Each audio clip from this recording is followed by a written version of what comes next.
Howdy-ho, Andrew here. Welcome to the Onion Buns and welcome to another episode of Let's Talk. So, wowzers, holy Batman. We just had a big bit of news drop this weekend. Saturday, November 29th. The UCP, United Conservative Party in Alberta, is holding a weekend event here in Edmonton. Now, I didn't go.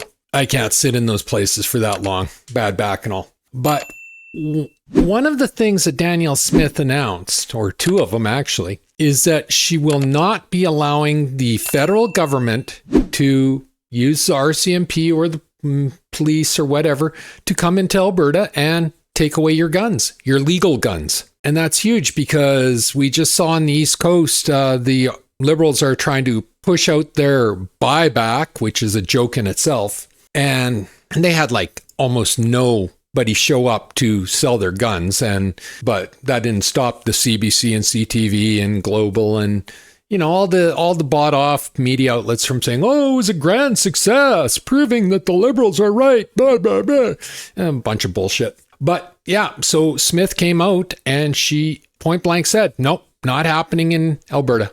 We're not supporting it. We're not allowing it. We are passing a law this week in the legislature to ensure that it doesn't happen." And Smith needed this. Make no mistake about it, because she had that horrible memorandum of manipulation that Carney and her sat down for about pipelines. And we all know there's going to be no pipeline. Like, Carney lies. He's a pathological liar, and that's what he did. But he somehow convinced her, and I'm very disappointed in Danielle Smith over this, is he convinced her that, if you agree to 600% increase to the industrial carbon tax, we'll work together to get you a pipeline. No promise of a pipeline, just we'll work together, which means there's no pipeline. You have to understand how Mark Carney does this stuff. He lies. He makes horrendous promises that he has no intention of carrying through to get what he wants. And she, for some godforsaken reason, fell into that trap on the carbon tax. So she's under the gun a bit over that. And contrary to Carney's intention of, this is going to calm things down. No, this 600% carbon tax has just jacked up the separation talk 100-fold. So if his goal was to almost guarantee Alberta votes to separate in the spring, he did a good job. Otherwise, he completely misread the room. But Smith needed a win after that. And I think she understood she needed a win. So she came out with two things that I do want to talk about today. One is she's not going to allow the gun buyback in Alberta, which is, I'm not a gun owner, but it's an absolute insane program. It's a costly program that should never have been approved. And it's just the Liberals trying to disarm the residents of Canada. That's all it is. They're not even going after illegal guns. They're only going after the legal gun owners, the registered owners who aren't breaking the law, but even the police are saying stop with the gun buyback and go after the criminals. But the Liberals love criminals. They don't like legal gun owners. And I'm never going to understand that one unless you go back in history to Yahtzee, Germany. They did the same thing, as they took legal guns away from legal gun owners, and that allowed them to put through some of their most heinous, unthinkably cruel, inhumane Yahtzee policies that have gone down in history as just unthinkable. And that's being polite about it. And you got to wonder if that's not the plan here, because you look at the UK, and the UK it's not looking good there. And Carney played a big role in the UK policies that are destroying the UK. So you got to wonder if that's not his plan for Canada. And the gun buyback is just one step towards that plan. But, I got no proof of that. So I'm just going to stop there. You can question that yourself. But Smith is saying, no, we're having none of it. We're not doing the gun buyback. And she is also bringing in castle law. And what is castle law? Castle law, in its most basic form, means that if you break into my house, I can do whatever I want to get you out of my house. Canada has not believed in this for a while, and the Liberals do not believe in this. Like the Toronto police, they came out, I guess about 6 months ago and said, just leave your car keys at at your front door. So if somebody breaks in, they find your car keys and they'll leave because they're really just after your car. Like, suddenly breaking into somebody's house is acceptable. No, it's not. You break into a house, there should be repercussions. And if the law, as we see, the courts are not going to punish you as you should be punished, then it's up to the homeowners. And I truly believe in this. Truly and honestly believe in this. Now, ideally, we wouldn't have this if the courts would just punish the criminals. But we've seen time and time again, the liberal courts are not interested in punishing criminals. So it's time for people to protect themselves. And Smith came out and said today, that's exactly what the UCP and her are going to do, is they're going to pass legislation so that you can protect yourself in your own home. You can protect your family. You can protect your pets. You don't have to hide in a closet going, please, please don't hurt me. Take whatever you want. No, because that's wrong. Let's be very honest here. That is wrong. You break into my house, I'm not the one that should be the victim when all is said and done. So, yeah. So anyway, I want to read to you what Juno News had to say, and then I'm going to show you it's just a minute 15 video clip of Smith announcing this. And yeah, I think this is fantastic. This is fantastic news. I don't think it's going to change the separatism movement in Alberta, because really this has nothing to do with the separatism movement.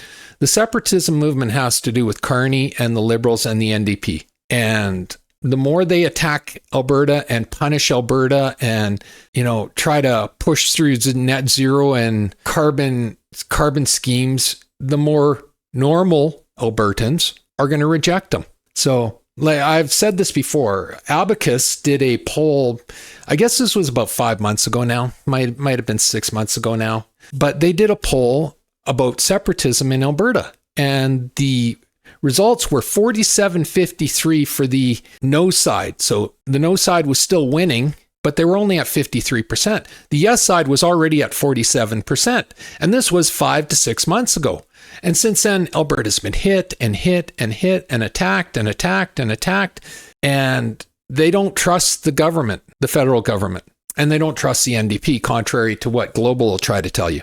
So that was 5 to 6 months ago. I haven't seen any reliable polls telling me what the new number is. But I would not be shocked. I really wouldn't be shocked if the number is up 55 to 60% now. I really wouldn't, and that's all on Justin Trudeau and Mark Carney and the Liberals and the NDP, including the provincial NDP of Buffet Boy Nemshi.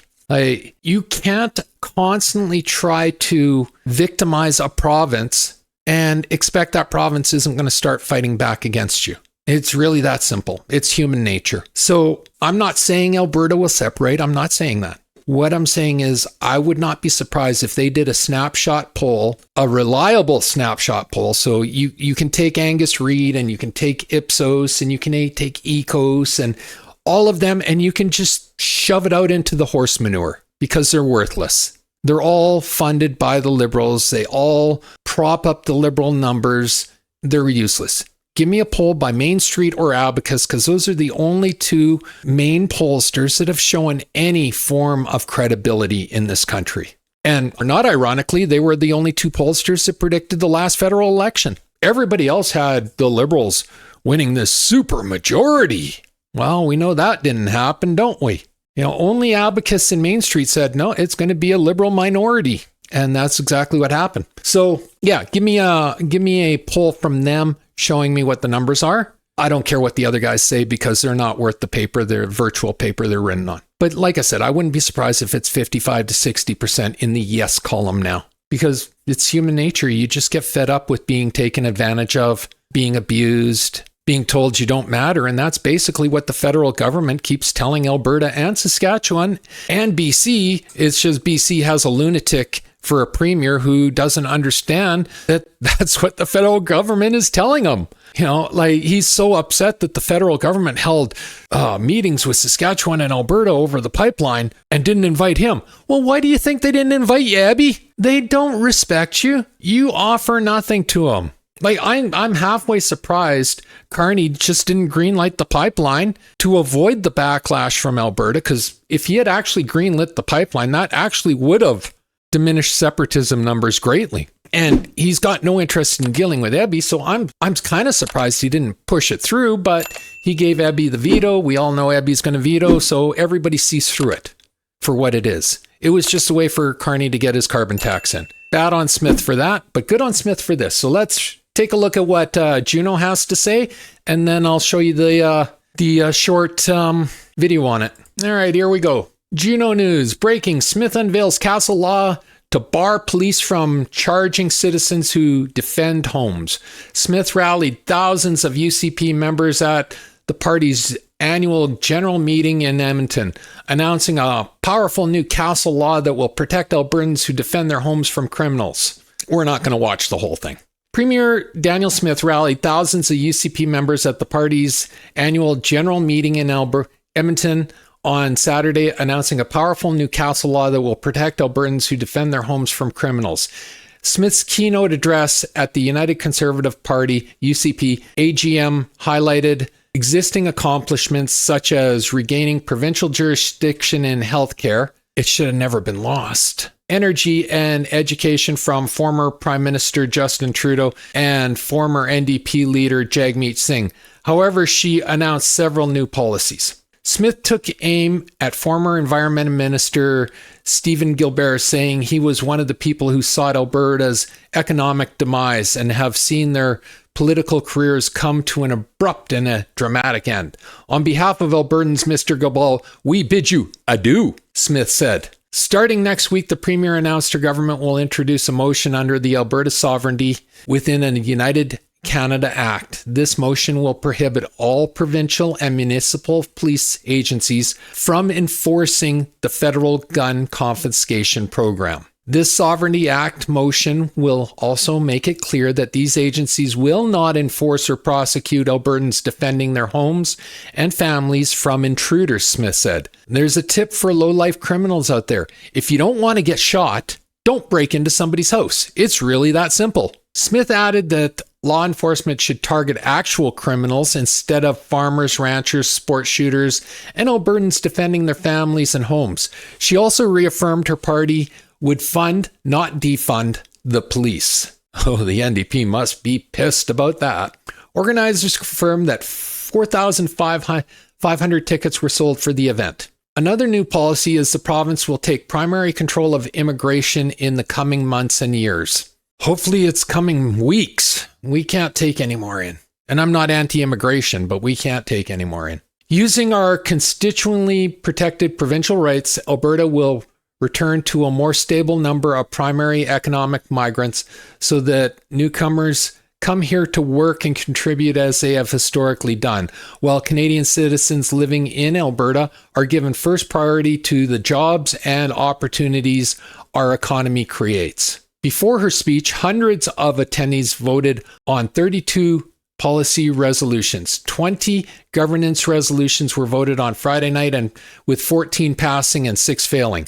Smith also defended her $8.6 billion in spending to build new schools, her new private dual practice healthcare model, which I do want to talk on, and invoking the notwithstanding clause to protect children's education from gender ideology. Huge win. While around 750 people attended Friday night, up to 4,000 Albertans were expected at the day-long meeting on Saturday. The biggest applause on Friday came when General Counsel for the Alberta Prosperity Project, Jeffrey Rath, addressed the microphone, indicating Smith's dedicated base still supports separation despite the memorandum of understanding she signed this week. So there's a picture of, it was a good showing. It was a hell of a lot more than Mark Carney ever draws. But yeah, she was booed for signing the MOU when it was brought up on Mark Carney. Well, really, I don't know if she was booed. It was Mark Carney that was booed. Alberta has no desire to be under the thumb of Mark Carney. The Premier attempted to quell separatist sentiment, urging supporters that better days were ahead. She celebrated the MOU as marking the end of oil and gas emissions cap and federal net zero power regulations, both of which Alberta had campaigned against. Smith similarly celebrated the agreement for creating a clear path for a West Coast pipeline. Now, my friends, I am under no illusions. This agreement is just the first step in the journey. There is much hard work ahead of us, and the federal government must earn back the trust of Albertans. Well, that's never going to happen with Carney in there, or the Liberals. I'm just being very honest. Long as the Liberals or the NDP are in power, Alberta is not going to trust them. That relationship has been damaged beyond repair. And the federal government must earn back the trust of Albertans as we move through the next steps of this process. She quoted former U.S. President Ronald Reagan, who famously said, "Trust but verify." On behalf of Albertans, I will be verifying and holding Ottawa accountable every step of the way. You can count on that, Smith said. Let us lower our fists and instead roll up our sleeves and get to work on making our province and our people more prosperous than before. So, yeah, she's going to have a hard sell on that one because there is no trust to be gained back for the Liberals as they exist today or the NDP. So as long as they hold the power, Alberta wants out. And the memorandum doesn't change that. Contrary, I understand what Danielle Smith was trying for, but she made a critical error. One critical error. Alberta should have offered nothing without action on the pipeline. So it's like, okay, you want an increase to the carbon tax? Build us a pipeline. When the pipeline's built, we'll increase the carbon tax. That's how it should have been. But she did it the other way, where she agreed to increase the industrial carbon tax on the promise that Carney is going to try to get a pipeline. Well, Carney's a pathological liar. He's not going to try. We see this clearly. That's why he gave Ebby the veto. You don't have to be a rocket scientist to figure out his end game, because he's not a rocket scientist. Carney is very easy to read. He's not this grand deal maker that he claims to be, which is why he hasn't made any deals for Canada. You know, the one deal he made with Indonesia costs us more than we'll ever get back from Indonesia. So yeah, she's going to have a hard sell on that one. I don't think she's going to be able to sell that one. I will be very interested to see what the referendum in the spring of 2026 results are, because without a pipeline, I don't see how Alberta moves ahead. You know, if we can't build a pipeline in our own damn country, why are we a part of the country? It's really that simple. So, you know, and she didn't get the tank. She got promises, but Carney's promises are not worth the paper they're written on. So you don't get promises from Mark Carney. You get action. You don't give him anything until you see action. And that's where Danielle Smith screwed up. But that was with the feds. What she's talking about is provincial for the Castle Law and for the guns. So let's listen to what she had to say, and then I'll come back and I'll discuss it. And I also want to talk on the healthcare, because it's something near and dear to me, and a lot of people are not looking at the facts on that one. I got a little tip for low-life criminals out there. If you don't want to get shot, don't break into someone's house. It's really that simple, isn't it? It really is.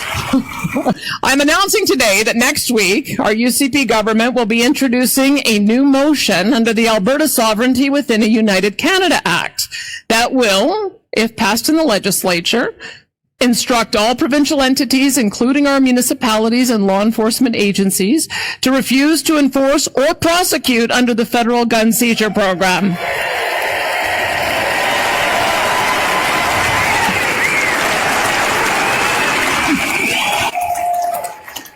Now, the Sovereignty Act motion will also make it clear that these agencies will not enforce or prosecute Albertans defending their homes and families from intruders.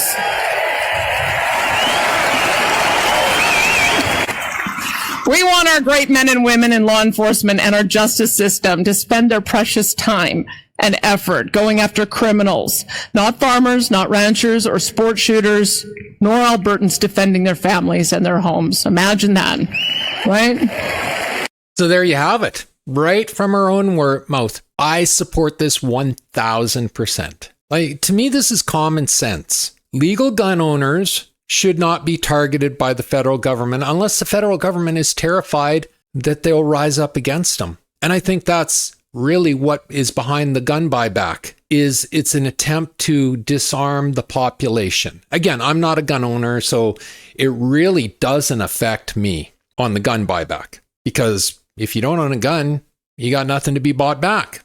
But I think the whole intent, again, look at the UK. Like, people out there really need to start watching the United Kingdom and what's going on with Stalmer, because all of this stuff with Stalmer was a combination of Stalmer and Carney. They created this setting. And I believe, that this is what Carney wants to bring into Canada. And his steps at the gun buyback, these are just steps to set Canada up to bring this stuff in. And, we've seen hints of it already. Like, Carney came out and said, Canada has no interest in a digital identification, and we're not going to be doing it. No more than 3 weeks later in his budget, right in the budget, digital identification, part of his budget. So Carney is a pathological liar. He will tell you anything he thinks you want to hear because he has no qualms about being dishonest. He only wants power and wealth. And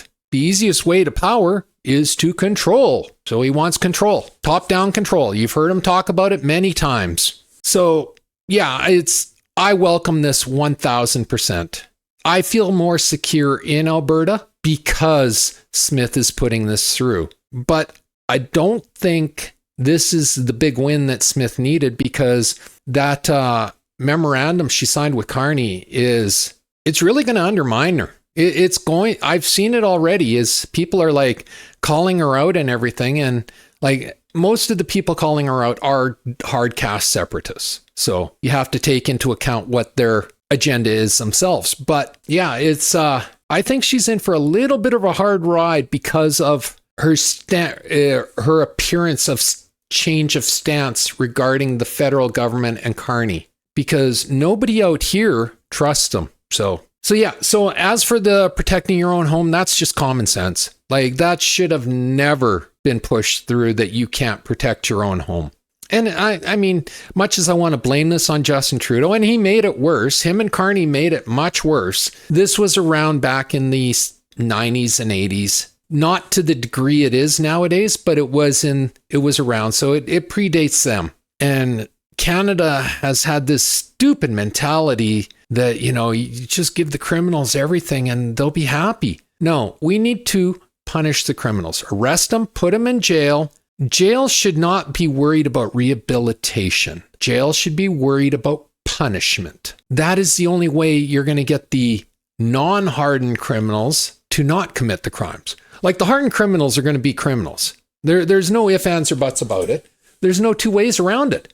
Hardened criminals are going to be criminals, and eventually you just got to shove them in jail and leave them there. That's how you protect society. As for the non-hardened criminals, you got to make the penalties so severe they're not willing to do the crime. It's the old saying, don't do the crime if you're not willing to do the time. Well, Justin Trudeau and Mark Carney and the Liberals and the NDP and Jagmeet Singh and Elizabeth I Fall Down Nightly May and all the left-wing lunatics that are infecting our country, they removed the do the time part of that equation. So the criminals got a free pass, and we need to get back to no more free pass. Our country was a hell of a lot safer, contrary to the lies that you hear from the modern day left wing. Our country was a hell of a lot safer when we were punishing criminals. It's that simple. So I welcome Danielle Smith's announcement today on Castle Law and on gun buyback. I welcome it. Finally, an adult has entered the equation and is talking common sense. And yeah, doesn't mean she's going to get a free pass on that stupid memorandum. I really do think that's going to come back and bite her in the ass. I think she grossly underestimated how pissed off Alberta and Saskatchewan are at the federal government. I understand, like, one of the things that drives me nuts is all the separatists. Well, Danielle Smith is not a friend of separatism. No, she never was. She has been very clear from day one. She wants basically Alberta to be like Quebec, where we are a nation within a nation and we control our own nation, but we are still a part of Canada. That is what she wants. So this outrage that she's not supporting separatism is very misguided,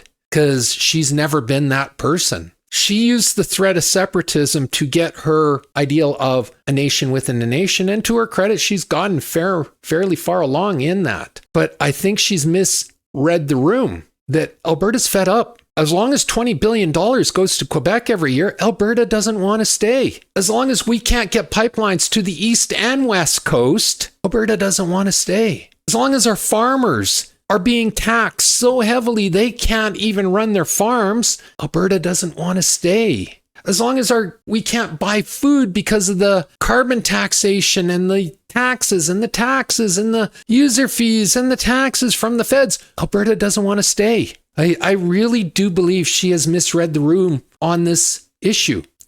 That doesn't mean I'm predicting that Alberta will separate. As I said, the last reliable poll was 5 to 6 months ago, and it was neck and neck in the margin of error even. So I got to believe that the yes side for separating is now in the majority, but that would be a snapshot at the time. That doesn't mean come referendum day that those people that are saying yes actually will vote yes or no in the case, because Luchit screwed everything up.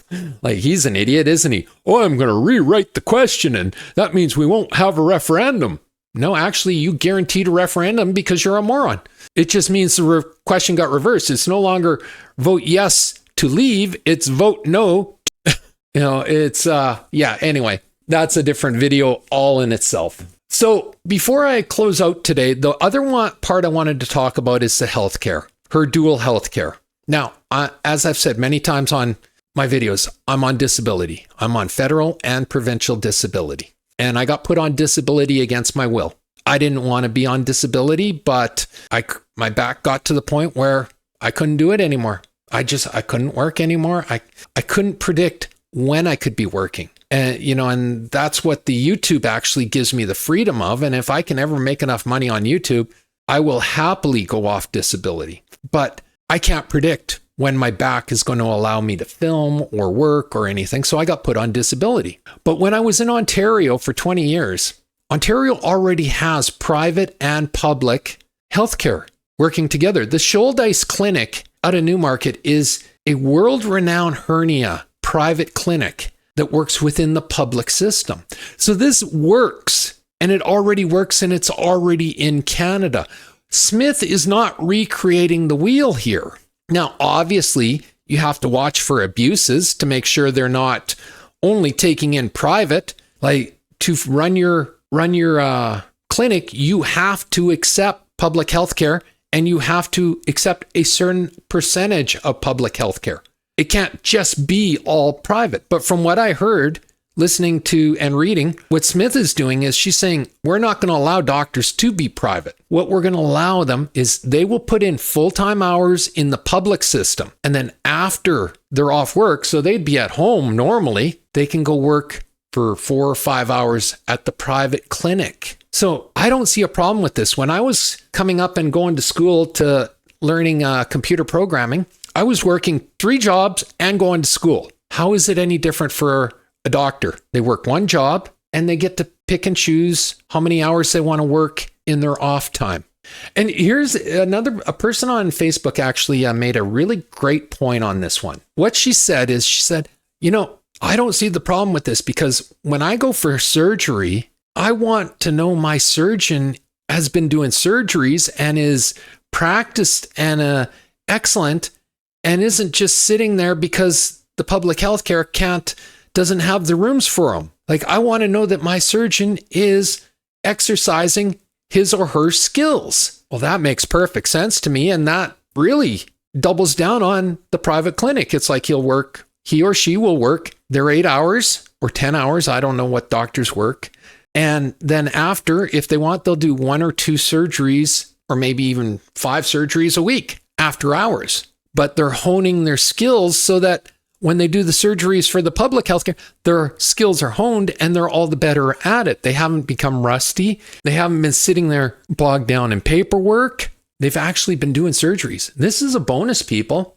So until you can prove to me, not just give me these tinfoil hat theories that, oh no, it's going to destroy our system, until you can prove to me with actual evidence that this is going to harm our public health care, I don't see it. And as somebody who is so reliant on public health care, far more than any of you watching probably, I don't see a problem with this. This sounds like a great thing to me.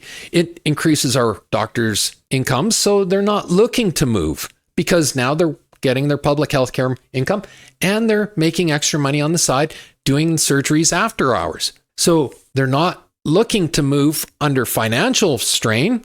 They're honing their skills. They're not doing any less public surgeries or consultations or anything than they were before. I please come in the comment. I don't see how this is a failure. I don't see the failure.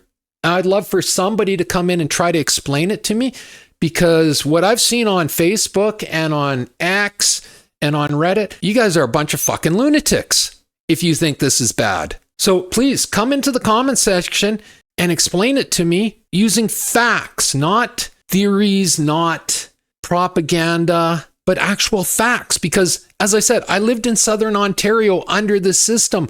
I've seen it. I went to the Shouldice Clinic for a hernia. I didn't have a hernia, it was something else, but they did the exam and everything.